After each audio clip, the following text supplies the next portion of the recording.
I believe that stayed with them all through their lives. I believe that mountaintop experience was with them that day when Jesus came walking to them by the seashore and after the resurrection, and they ate together around the fire. I believe the memory of that mountaintop experience was with them that day when they saw him going up into the clouds, saying, "I'll be with you as long as you can imagine, even to the close of the age." That mountaintop experience was short-lived. It didn't really last there on the mountain, but it never left them. Stayed with them all of their lives. And so let me ask you this morning, have you ever had a mountaintop experience?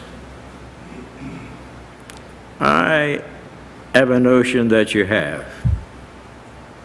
I'm talking about those moments when all the cares of your world just seemed to drift away, and everything was right, and everything was good. There was happiness and joy and even possibly excitement, and you just wanted to hold on to that moment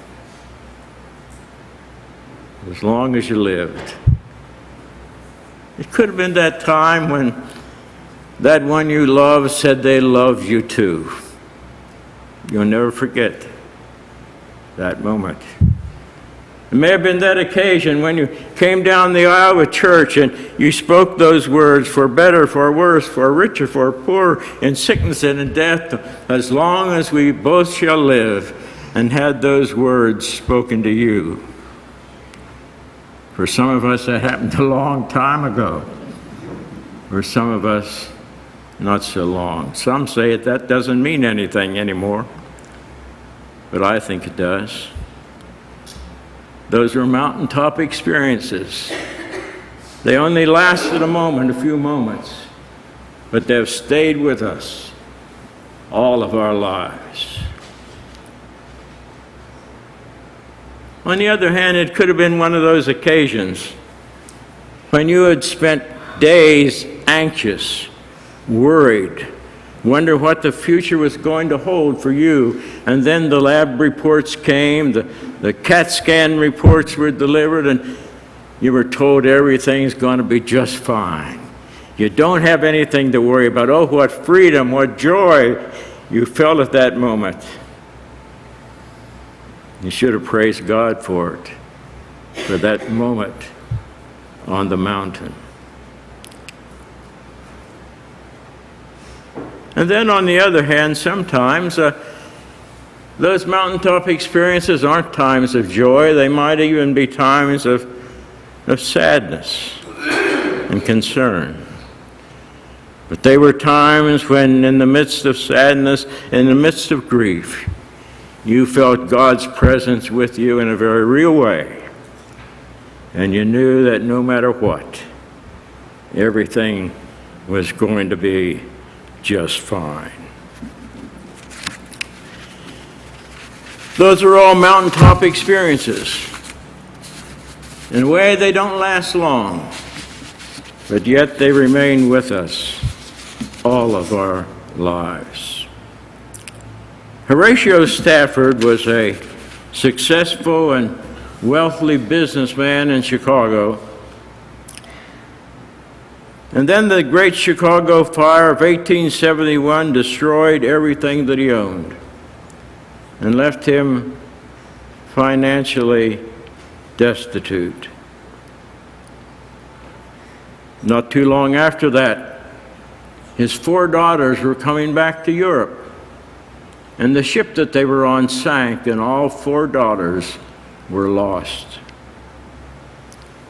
Later, after he had taken his own trip to Europe, and when he was on the way, the ship that he was on passed through the area where he had lost his daughters. And he said at that moment something happened. And in the midst of my sorrow, there was a peace.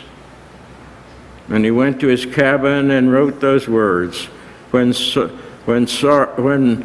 Peace like a river attendeth my way, and sorrows like sea billows roll. Whatever my lot, they have taught me to say, it is well with my soul. Those are mountaintop experiences too, ones that we never want to forget. On the other hand, it could be what we might think of as a religious experience of some sort. A conversion experience, we say. It happened to John Wesley that day in St. Paul's Cathedral, when the choir sang a beautiful anthem that just filled the walls of that giant church, and he said he felt his heart strangely warmed, and he was given an assurance that his sins had been taken away, and he was saved from the law of sin and death. A lot has been said these past few days about gospel and soul singers. Well, in the previous generation, one of the great gospel and soul singers were Ethel Waters, if some of you will remember. And she often sang at Billy Graham crusades. In a book about her life, she describes her mountaintop experience. She had gone to their church when they were having what they were calling a children's revival.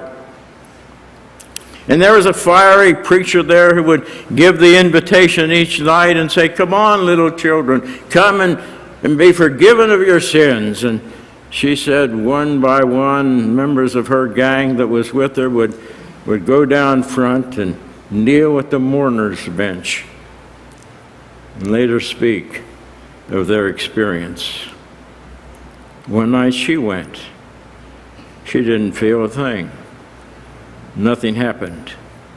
And then on the last night of the service, she said, "Well, I'm going again, and if nothing happens this time, I'm not coming back." And so she went forward and she knelt and she said, "God, I don't know what I'm doing here. I don't know what you want me to do. I don't know what I need to do, so just please help me." And then she said it happened. A peace came over her like she had never experienced before. A peace of mind, peace of spirit, the kind of peace that I had been seeking all of my life. And I knew that from then on, I would have someone to be with me, someone that would be my ally, someone who would give me strength, someone would be there cheering me on. That was her mountaintop experience. And it didn't last. Her life went on pretty much as it had always been, but she never forgot that moment when she knew that as long as she lived, that one would be with her, strengthening her, guiding her, her ally, cheering her on. Now, too often we discredit those things as being little more than radical religious emotionalism.